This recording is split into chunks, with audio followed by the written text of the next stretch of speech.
SK Educare আমি অনুশীলনী 2.2 এৰ কোয়েশ্চন নাম্বাৰ 1 or 3 সলভ কৰিম 6x² - 3 - 7x প্ৰথমতে আমি মাত্ৰাৰ অধক্ৰমত সজাই লও কি হ'ব 6x² - 7x - 3 মাত্ৰাৰ অধক্ৰমত সজাই ললো এইটো বহুপদ হয় সেইকাৰণে আমি লিখিব পাৰিম p চলক কি আছে x শূন্যৰ কাৰণে কি লিখিব লাগে সদায় শূন্যৰ কাৰণে p of x is equal to 0 কৰি লব লাগে গতিকে আমি লিখিম 6x² - 7x - 3 সমান 0 ইয়াৰ পিছত a আৰু c ৰ মান দুটা পূৰণ কৰি দিয়া a কিমান আছে 6 c কিমান আছে 3 কিমান হ'ব 18 এটা পূৰণফল উলিয়াৰ পিছত 18 ৰ এই পূৰণফলৰ 18 ৰ কি কৰা উৎপাদক বিলাক উলিয়াই লোৱা কিমান কিমান হ'ব উৎপাদক বিলাক এটা হ'ব আমাৰ 1 পূৰণ 18 এটা হ'ব 2 পূৰণ 9 আৰু এটা হ'ব 3 পূৰণ 6 তিনি জোড়া উৎপাদক পালো আমি এটা উৎপাদক উলিয়াৰ পিছত কি কৰা c ৰ আগৰ চিহ্নটো চাই লোৱা কি আছে c ৰ আগৰ চিহ্নটো আমাৰ মাইনাস আছে গতিকে মাইনাস কৰি আমি কিহৰ সমান পাব লাগে মাইনাস কৰি আমি b ৰ সমান পাব লাগে ইয়াৰে কিমান আছে b 7 আছে গতিকে আমি মাইনাস কৰি কিমান পাব লাগিব 7 পাব লাগিব এতিয়া চোৱা এই 18 ৰ পৰা 1 বিয়োগ কৰিলে 7 পাম নেকি নাপাও 9 ৰ পৰা 2 বিয়োগ কৰিলে 7 পাম নে পাম গতিকে আমি এক জোৰ বা এই দুটা মানটো লব লাগিব এই দুটা মান 9 আৰু 2 এই দুটা মান আমি এই 7 ৰ ঠাইত কি কৰি দিম বহুৱাই দিম কেনেদৰে বহুৱাই দিম চোৱা 6x² minus কি কৰি পাব লাগে হাতটো মাইনাস কৰি গতিকে 9 - 2x - 3 সমান 0 6x²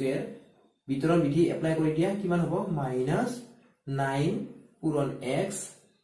9x মাইনাস মাইনাস কি হ'ব প্লাস 2 পূৰণ x 2x - 3 সমান 0 এতিয়া কি কৰিব লাগিব আমি এতিয়া দুটা দুটা কৰি কেনে কমন লব লাগিব এই দুটা কি কি আছে চোৱা x আছে প্ৰথমতে আৰু কিমান আছে 3 কিমান কিমান থাকি যাব 2x - 3 প্লাস আছে প্লাস দিম এই দুটা কিবা কমন আছে নাই তাৰ মানে কিমান কমন আছে 1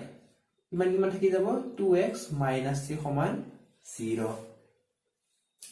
এতিয়া কিমান কিমান কমন আছে এই দুটা কমন আছে আমাৰ ব্ৰেকেটৰ ভিতৰত থকা কিটা 2x - 3 ইয়াৰ পিছত কিমান হ'ব 3x + 1 সমান 0 6x² - 3 - 7x এই বহুপদটোৰ আমি দুটা উৎপাদক পালো কিমান কিমান পালো 2x - 3 আৰু 3x + 1 এতিয়া আমি লিখিম আইদাৰ 2x - 3 সমান 0 ইয়াৰ পৰা আমি কি পাম 2x সমান 3 x সমান 3/2 or 3x + 1 সমান 0 3x সমান 1 to ইফালে লৈ আহা কিমান হ'ব -1 x সমান -1/3 এতিয়া শূন্যৰ মানকেইটা কি কি হ'ল 3/2, -1/3 উৎপাদকীকৰণেৰে শূন্য ওলোৱাখিনি হৈছে আমাৰ এইখিনি ইয়াৰ পিছত আমি কি কৰিম ইয়াৰ পিছত আমি শূন্য আৰু সহগৰ মাজৰ সম্পৰ্কটো প্ৰতিস্থাপন কৰিম প্ৰথমতে আহিব আমাৰ শূন্যৰ সমষ্টি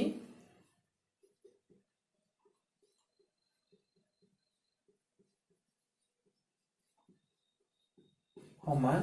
-b/a যে শূন্য কি কি আছিল আমাৰ শূন্য আছিল 3/2 plus -1/3 minus b ৰ ভ্যালু কিমান আছে আমাৰ b ৰ ভ্যালু হৈছে -7 a কিমান আছে 6 বাওফালে কিমান হৈ যাব আমাৰ 3/2 plus minus 1/3 সমান -minus plus 7/6 এইখিনি আমি লসাগু কৰি কিনে যদি আমি এইটো যদি সৰল কৰো তেতিয়া হলে আমি কিমান পাম লাষ্টত 7/6 সমান 7/6 সৰল কৰাটো চাপাই কেনেদৰে সৰল কৰিম 3/2 - 1/3 লসাগু কিমান হ'ব 6 এতিয়া এই 6ক আমি যদি এই 2 ৰে হৰণ কৰো 6 2 ৰে হৰণ কৰিলে কিমান পাম আমি 3 3 3 গুণ 9 মাইনাস কিমান হ'ব চাবা এই 6 3 ৰে হৰণ কৰিলে এই 3 ভগাই দিলে কিমান হ'ব 2 2 1 গুণ 2 লাষ্টত কিমান হ'ল 9 পৰা 2 বিয়োগ কৰিলে 7 6 6 ভাগৰ 7 হেৰে লিখিছো 6 ভাগৰ 7 এতিয়া আমি কৰিম শূন্যৰ গুণফল